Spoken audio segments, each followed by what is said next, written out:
안녕하세요. 토호TV입니다. 공동주택 초보경리를 위한 내비게이션 토호TV 시작하겠습니다. 토페님들 안녕하세요. 오늘은 기초노동법 5분 강의로 연차휴가 개정법 2021년 10월 14일 이 건에 대해서 말씀을 드리겠습니다. 이게 법이 좀 여러 개 큰 흐름에 따라서 바뀌었는데요. 우리가 기존에 알고 있던 연차 1년 미만, 그러니까 1년 근무하고 퇴사할 때는 11개 월 단위 연차와 월차 개념의 연차와 1년 만근했을 때 연차 15개 합쳐서 26개를 지급하게 돼 있잖아. 이번에는 그게 바뀌었습니다. 1년만 일하고 그만두면 월 단위 연차 11개만 주고 15개는 주지 않아요. 자, 그 건에 대해서 말씀을 드릴게요. 이번에 고용노동부는 근로기준법 제60조 1항에 따른 1년간 80% 이상 출근한 근로자에게 주어지는 15일의 연차 휴가에 대해 행정 해석을 변경했습니다. 12월 16일부터 시행하고요. 그동안 1년간 365일 근로관계를 존속하고 그중 80% 이상 출근하면 15일의 연차가 주어지는 건 맞아요. 만약 1년 365일 근로를 마치고 바로 퇴직하는 경우에는 연차를 사용할 수는 없지만 그 15일의 미사용 연차를 수당으로 청구할 수 있다고 예전엔 보았었어요. 그 전엔 그래서 11개와 15개 해서 26개를 수당으로 청구를 하면 줄 수밖에 없었는데 이젠 이게 법이 바뀌었죠. 대법원 판례에 2021년 10월 14일 날 대변 전원 일치 합의로 해서 1년간 근로관계가 존속하고 80% 이상 출근해도 그 1년의 근로를 마친 365일까지 일했으면 11개만 주고 15일치가 발생 안 해요. 그래서 만약에 다음날 366일째 근로관계가 있어야 15일의 연차가 발생한다는 거죠. 퇴직에 따른 연차 미사용 수당도 청구할 수 있다. 그러면 이걸 어떻게 이해를 해야 되냐면 만약에 내가 근로계약서를 작성했어요. 근데 그 근로계약서 작성한 게 21년 11월 4일이다. 그러면 1년이 되는 거는 다음에 22년 11월 3일까지가 1년이죠.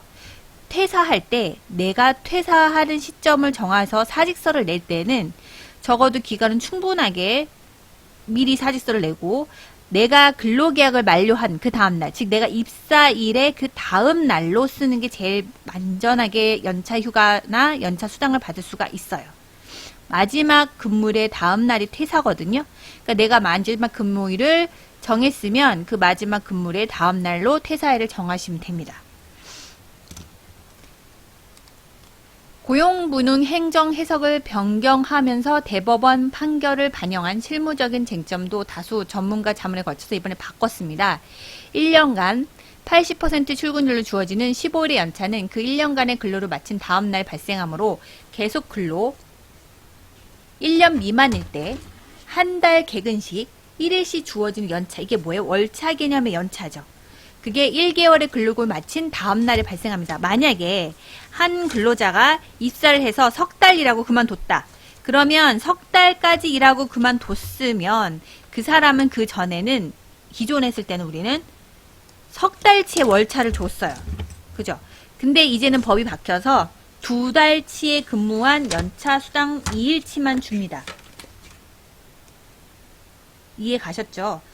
한 달 채우고 그 다음 날까지 고용노동 관계가 유지돼야지 3일치를 준다는 거죠. 이해 가능하세요? 그래서 제가 여러분들 좀 말씀드릴 때 이해하기가 좀 쉽지 않을 것 같아서 제가 좀 적을게요.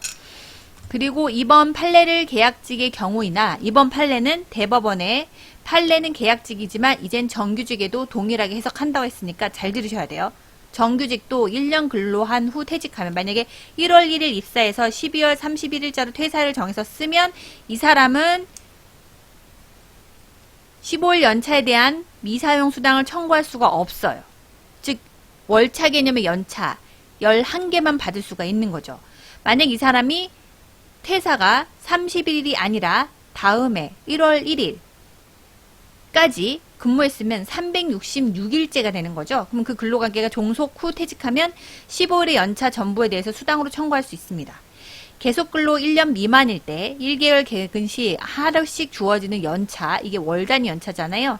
1개월의 근로를 마친 다음 날 근로관계가 존속하고 퇴직해야 퇴직 전월의 개근에 대한 연차 미사용 수당 청구가 가능하다. 3번이 저희는 제일 중요하죠. 이거는 그래요. 뭐 1년 근무하고 근무하신 분한테는 중요하지만 저희는 3번도 중요합니다.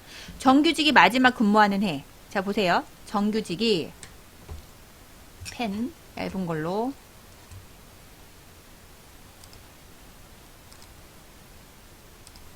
정규직이 마지막 근무하는 해에 1년 365일 근무하고 퇴직하는 경우 80% 출근을 충족하더라도 그에 따라 주어진 15일 연차와 3년 이상 근속자에게 주어지는 가산된 연차의 수당을 모두 청구할 수가 없습니다. 이게 웬 난리입니까? 환장하겠습니다. 자, 이제 예를 들면 이런 거죠. 정리해보면, 근로기간이 내가 연차가 발생해서 1년을 딱 채웠으면 그 전에 연차를 줬어요. 근데 1년을 꽉 채웠다 바로 1년 채우고 근무했으면 그게 바로 그 연차 청구권이 나오거나 수당을 받을 수가 없다는 얘기죠. 결론은 뭐예요? 366일째 됐을 때 연차 수당이 준다는 거죠. 그죠? 그래서 1년, 만약 1월 1일 입사면, 그죠? 12월 31일까지 근무했으면 다음에 1월 1일이 퇴사일이에요. 얘가 퇴사일이에요. 마지막 근무일 다음 날이 퇴사일인데 우리가 이번에 1월 1일 퇴사일로 해야지 이렇게 하지 1년 365라고 하루 이렇게 되는 거죠. 그렇게 되면 우리가 퇴사일로 계산을 할 수 있습니다. 근데 문제는 이렇게 하면 365일까지만 일하게 되는 거죠. 그죠? 마지막 근무일은 365일이니까. 근데 이날까지 3월 1일까지 근로관계를 존속 후 퇴직해야 되니까 실제 여러분 퇴직 시 사직서를 쓸 때는 내가 마지막 근무일, 내가 입사일에 그 다음 날로 하시는 게 좋아요. 사직서를 쓸 때는 내가 입사일이 1월 1일이죠. 그러면 사직서는 1월 2일로 쓰시는 게 좋습니다. 그래야지 365 더하기 366일까지 해서 이 사람은 연차를 받을 수 있는 거야. 1년치를. 근데 이 하루 때문에 연차 수당을 받을 수 없을 수도 있으니 여러분 조율을 매우 잘 하셔야 돼요. 그리고 또 하나 예를 들면 이제는 개념이 어떻게 됐냐면 1년을 채웠으면 당연히 줘야 되는 개념이 아니라 1년이 아니라 내가 연차 수당을 받을 수 있는 그 날까지 근로관계를 존속해야 된다는 걸로 포인트가 바뀌었어요. 그러니까 제가 1월 1일에서 12월 31일까지 1월 1일에서 12월 31일까지 하면 365일 꽉 채운 거지만 이게 근로관계가 종속되진 않고 끝내버리는 거죠. 그러면 청구할 수 없다는 얘기예요. 솔직히나 대법원 판례 이번에 좀 근로자를 전혀 생각하지 않고 기업체들 위주로 생각하신 것 같아요. 어쨌든 이렇게 됐으니 어쩔 수 없죠. 365일까지 하면 이제는 연차 수당을 받을 수가 없어요. 청구권이 있는 그 지점까지 내 근로를 존속해야지만 근로계약을 존속해야지만 이때 연차 수당을 받을 수 있는 거예요. 연차 수당을. 그래서 이제부터는 사직서를 쓸 때는 입사일에 더하기 1일 그 다음 날로 사직서를 쓰시면 됩니다. 이해 가시죠? 다시 한번 이제부터 고용노동부 행정해석을 바뀌면서 우리가 기억해야 될 거 연차는 첫 번째 근로계약이 1년하고 하루를 더 유지하고 근로계약이 존속돼야지만 그러니까 연차가 발생한다. 만약에 내가 1년 안이 꽉 채우지 못하고 그 전에 그만뒀다면 내가 근무했던 월차 개념의 연차만 받을 수 있습니다. 11개. 그죠? 그리고 만약에 내가 1월 1일 날 입사해서 3월 31일까지만 근무했다. 그러면 3월 31일로 퇴사를 했으면 4월 1일까지 근로를 계속 존속했어야지 3일치 연차가 되지만 근로를 존속 안 하고 3월 30일로 퇴사 처리한다면 이 사람은 어때요? 이틀치에 대한 연차, 1월과 2월에 대한 연차만 받을 수가 있습니다. 머릿속에 집어넣을게 예전에는 청구권 기준으로 생각했지만 이제는 청구권이 아니라 그 사람이 1년을 채우고 그 다음 하루 더 근로관계가 존속돼야지만 연차 수당이 발생되고 그리고 내가 1년이든 2년이든 3년이든 그죠? 정규직도 마찬가지로 오랫동안 3년이든 4년이든 5년이든 근무했어도 그 입사일의 다음날 하루까지 근무해야지 그거에 대한 연차 수당을 받을 수 있어요.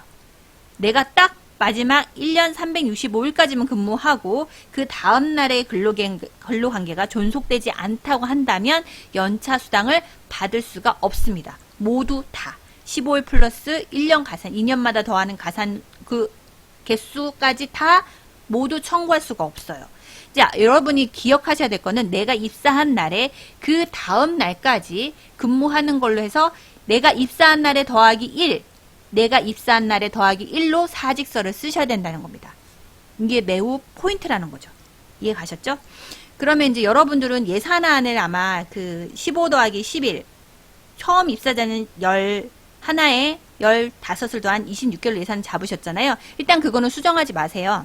그냥 그대로 예산 반영해서 부과를 하고 다음 해에 다시 반영할 때 기존에 있는 적립된 연차 수당에 대해서 앞으로 예측할 금액에 대해서 금액이 좀 다음 해에는 덜 부과하면 되니까 그거는 신경 쓰지 마시고 예산안 처음에 승인 받은 그대로 하시고 아니면 나중에 추경할 때 손봐서 그거를 덜어내셔도 되겠죠. 방법은 추경해서 덜어내시든 아니면 그 다음 해에 좀 덜 부과하시든 그거는 여러분이 판단하시면 되는 거고 대신 우리는 근로자 입장에서 연차 수당에 대한 돈을 받으려면 입사한 날에 하루 더 그 날짜로 사직서를 써야 된다는 거죠. 내가 입사가 1월 1일이다. 그럼 1월 2일로 퇴사할 때 1월 2일 사직일로 쓰셔야 되고 내가 마지막 근로한 근로일의 그 다음 날이 퇴사일입니다. 이해 가셨죠? 이거를 머릿속에 박으셔야 될 것 같아요. 좀 법이 이번엔 좀 되게 마음에 안 들게 바뀌었는데 요즘 그 판사님들하고 그쪽 그 법원 쪽 들의 그 판례나 이런 거 보면 참 마음에 안 드는 게 참 많아요. 일단 오늘 여기까지. 매우 중요한 거였죠? 오늘도 여러분 실력을 키우고 화이팅! 좋아요, 구독, 공유, 토팬 여러분들 많이 부탁드립니다. 어쨌든 연차휴관 개정안 영상 여기까지 해서 마치겠습니다. 수고하셨습니다.